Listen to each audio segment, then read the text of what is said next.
বদনজর কি সত্য? বাঁচার উপায় কি? বদনজর সত্য, বদনজর সত্য। কেউ কোনো কিছু দেখে যদি তাবারাকাল্লাহ না বলে, হাদিসে আসছে, মাশাআল্লাহ না বলে, আল্লাহর দিকে সম্বন্ধ না করে, বরং ওরে বাবারে ওরে মারে বলে একটা ভালো তরকারি, ভালো কিছু, ভালো মানুষ, সুন্দর বাচ্চা, ভালো কিছু দেখে রাক্ষসের মতো চায়া, আশ্চর্য হইয়া যদি চায়, তাহলে এটাকে বলা হয় নজরে হাসেদ বা হিংসুকের নজর। এই হিংসুকের নজরের কারণে ওই ব্যক্তি বা বস্তু ক্ষতিগ্রস্ত হতে পারে। এটা স্পিরিচুয়াল এবং আধ্যাত্মিক একটা বিষয়, যেটা বাহ্যিকভাবে বোঝা যায় না। এটা যে ক্ষতি হয়, যারা বদনজরের শিকার হন বিভিন্ন সময়, তারা আঁচ করেন, হাড়ে হাড়ে টের পান। ইমানদারদের জন্য এগুলো আল্লাহ রাব্বুল পক্ষ থেকে এক্সট্রা বোনাস, যে তারা কিছু বিশেষ সুবিধা পায় যেগুলো বেঈমানরা পায় না, ধরতে পারে না। এই জন্য বদনজর থেকে বাঁচার জন্য কি করবেন? বাচ্চারে বদনজর থেকে বাঁচার জন্য এখানে একটা কালো টিপ দিবেন, ঠিক আছে না? একটা কালো তাগি বাঁধবেন গলায়, একটা হাতে একটা। হ্যাঁ, এগুলা করলে কোনো লাভ নাই। এমনি বাচ্চা ফুটফুটে সুন্দর, সেজন্য আপনি একটা কালো টিপ দিয়েছেন যে সুন্দর দেখা যাবে, সেটা দেন, সেটা আপনার ব্যাপার। কিন্তু এটা দিলে বদনজর লাগবে না এমন কোনো কথা নাই। আমার দেশে যে কত কাহিনী মানুষ করে, ওই যে আপনার খেতে মাটির হাঁড়ির পিছনে কালি মাখি খাড়া করাই দেয়, আছে না নাই? চুন মাখি খাড়া করাই দেয়। আবার ওই যে আপনার গরুর হাঁট দিয়ে এগুলো ঝুলে রাখে, কথা এলে বদনজর হবে না। এগুলো অযথা কথা। বদনজর থেকে বাঁচার জন্য কেউ কোনো কিছু দেখে যদি বলে ওরে বাবারে এত সুন্দর, বলবেন যে মাশাআল্লাহ বলো, তাবারাকাল্লাহ বলো। যদি সে মাশাআল্লাহ তাবারাকাল্লাহ বলে, মাশাআল্লাহ বলে, ইনশাআল্লাহ বদনজর লাগবে না। এটা হলো ঔষধ। আর যদি কারোর বদনজর লাগে গেছে, মনে করেন যে অমুকে এটা দেখি অনেক আশ্চর্য হয়ে গেছে, তার বদনজর লাগছে। আবার সবার সবসময় বদনজর লাগেও না। এরকম কারোটা যদি লাগছে মনে হয়, তাহলে তারে বলবেন একটু পানি পড়া দাও। তার পানি পড়া, বিশেষ করে পানিতে সে একটু থুতু দিল বা হাত ভিজাই দিল, ওইটা গায়ে বা শরীরে ধুইয়া নিলে যার বদনজর হয়েছে তার ক্ষতি দূর হয়। এটাও হাদিস দ্বারা প্রমাণিত। এরপরে প্রশ্ন হলো, এক ব্যক্তি তার স্ত্রীকে বলল তুমি তালাক, তোমার বাবা মা তালাক, তোমার 14 গোষ্ঠী তালাক, এই কথা 2 দিন বলল, এখন তার স্ত্রী তালাক হবে কিনা? যদি কেউ এরকম কথা বলে, সে অত্যন্ত নিকৃষ্ট, নোংরা এবং জঘন্য কাজ করেছে। তালাক হওয়ার ক্ষেত্র হলো তার স্ত্রী। নিজের স্ত্রীকে কেউ তালাক দিতে পারে। এভাবে বাপ মা তুলে তাদেরকে তালাক দেওয়া, এটা অসভ্যতা, এটা অভদ্রতা, অসৌজন্যতা, এটা নোংরামো। এটা কোন মুসলমানের ভাষা হতে পারে না। আপনার স্ত্রীর সাথে আপনার বনিবনা হচ্ছে না, তার বাপ মা আপনি কেন তুলবেন? তারা তো তালাকের পাত্র না। বিয়ে তো স্ত্রী কি করছেন, শ্বশুরে করেন না, তাহলে বাপের তালাক কেন দেন? যারা বিয়েই করেন না তারা তালাক কেমনি দিবেন? কিন্তু আমাদের দেশে এখনো অনেক মানুষ আছে, তালাক দিতে গেলে 3 না, কয় 3000 তোমার 14 গোষ্ঠীর বাপ মারে তুলে। এই মানুষগুলো হলো এক কথায় ফাসেক, গুনাহগার, পাপিষ্ট, অপরাধী, খারাপ মানুষ। আল্লাহর কাছে এরা খুবই অপছন্দের মানুষ। রাগ আসলে মাথাটা ঠিক রাখেন, এত বেলাইন হয়ে যায় না যে কি বললেন, কারে বললেন সেটা খেয়াল করলেন না। মুসলমান কখনো গালিবাজ, অভিশাপকারী এবং এই যেনতেন ফালতু এবং নিচু কথা বলা মানুষ মুসলমান হতে পারে না। লাইসাল মুমিনু বিত্তাআনি ওয়ালাল্লাআনি ওয়ালাল ফাহিশ ওয়ালাল বাদি, নবীজি সাল্লাল্লাহু আলাইহি ওয়াসাল্লাম বলেছেন। এজন্য নিচু কথা মুসলমান বলতে পারে না, এরকম বলা যাবে না। তালাকের বিষয়ে একটা কমন কথা বলে রাখি ভাইরা, যারা যুবক আছেন বিবাহ করবেন তাদের জন্য দরকার, যারা বিবাহিত আছেন তাদের জন্য দরকার। সেটা হলো, খবরদার, তালাক অত্যন্ত ডেঞ্জারাস একটি বিষয়।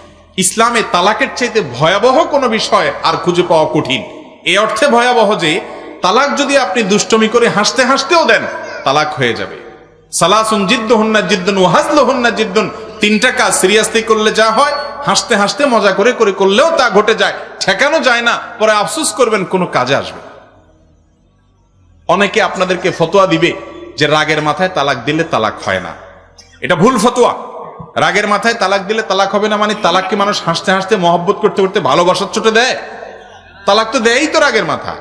হ্যাঁ, রাগ যদি এত বেশি হয়, যেই রাগের কারণে কি বলছেন আপনার সেন্স নাই, অন্যরা বলছে যে তুমি এটা বলছো, আপনি কি বলছেন নিজেও জানেন না, তাহলে তো আপনি পাগলের মতো হয়ে গেছেন, সেন্স নাই, তাহলে ওইটা হবে না।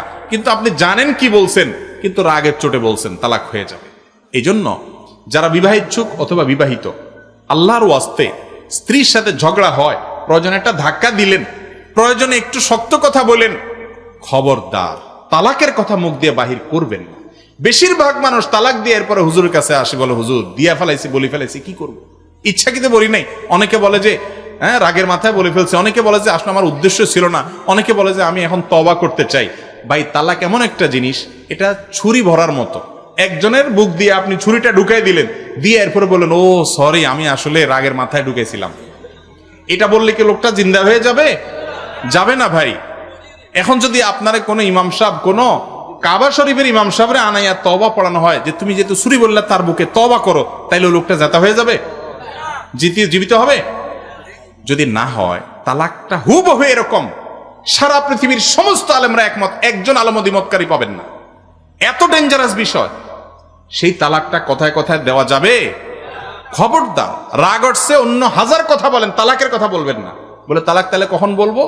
তালাকের যদি সিদ্ধান্ত নেন তাহলে দেখেন যে এর সাথে বনিবনা করে হচ্ছে না, একজন ভালো আলেমের কাছে চলে যান, পরামর্শ করেন, হুজুর তালাক দিতে চাই কারণ তার সাথে আমার ঘর করা হচ্ছে না, কি করব?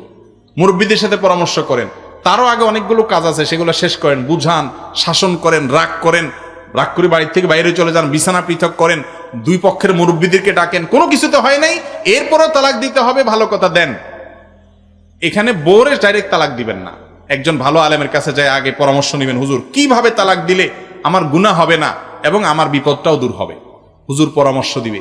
এমন একটা পদ্ধতিতে তালাক দিবেন যেই তালাক দেওয়ার পরে আপনি 10 বছর পরেও যদি চান তাকে আবার ফেরত নিতে, সেই সুযোগ থাকবে। এটা ভালো না খারাপ? বেশিরভাগ লোক তালাক দেওয়ার সময় তো মাজা গামছা বাঁধি 3টা না 3000টা দেয়, মেয়েরে দেয়, মহিলারা দেয়, মহিলার বাপমা 14 গোষ্ঠী তুলে দেয়, এ অসভ্য মার্কা তালাক দেয়। এরপরে দেখা যায় 2 বছর 4 বছর না যাইতে, অনেকে 2-4-6 মাস না যাইতে, অনেকে 2-10 বছর যাওয়ার পর আয়সা কান্নাকাটি করে, হুজুর এখন আসার কোনো রাস্তা আসেনি, তখন আসলে করে ফেলাইছিলাম, এখন বুঝতেছি এর চেয়ে ভালো কিছু আর নাই, আসলে যা হয়েছে হয়েছে, মিলেমিশে থাকাই ভালো। ওই মহিলাও কান্দে, স্বামীও কান্দে, কিন্তু এমন ভাবে তালাক দেয় যে আসার আর কোনো রাস্তা থাকে না। কোন হুজুরের তওবা পড়ালে কি তালাক উঠে যায়? তাহলে তালাক দেওয়ার আগে সাবধান থাকবো তো ইনশাআল্লাহ। একজন মেয়ে নিজের বাপের বাড়ি থেকে আপনার বাড়িতে আসছে, মানুষ তো দোষ আছে, ত্রুটি আছে, ভুল আছে, ভ্রান্তি আছে, আপনি কথায় কথায় তালাকের কথা বলতেছেন, তালাকের কথা বলতেছেন। কিছু ছোট লোক বন্ধু আছে, ছোট লোক বন্ধু চিনেন? ছোট লোক বন্ধু হলো কিছু হইলে দোস্তরা বলে না তোর সাথে আর কোনো জবাব না, সব তোর সাথে কোনো কথা নাই, কাট্টি মাট্টি দিয়া 14 গোষ্ঠী শেষ। কথায় কথায় ভাই একটু সিরিয়াস কিছু হলে বলো, যখন তখন, তাও দোস্তির কাট্টিতে কিছু আসে যায় না, এটা তো তালাক না, কাট্টি দিলেন আবার জোড়া দিলেন, কি আসে যায়?